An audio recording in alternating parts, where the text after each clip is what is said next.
Alright, in this quick video, let's understand how credit utilization works in TinyCommand. Every time a workflow runs, the nodes inside that workflow consume credits.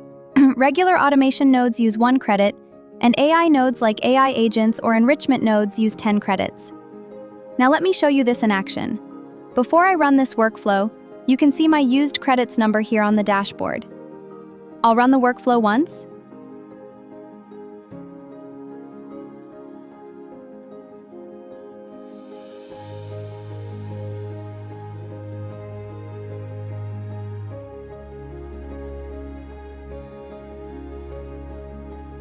And now, if we check again, the used credits count has increased.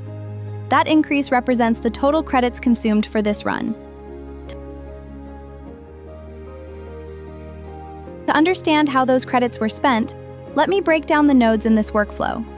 This workflow uses 3 regular nodes, that's 3 credits, and 1 AI node, which adds 10 credits. So this single run consumed 13 credits in total. You can always check the execution history for this workflow to see the total credits used over time since the workflow was created. And that's it.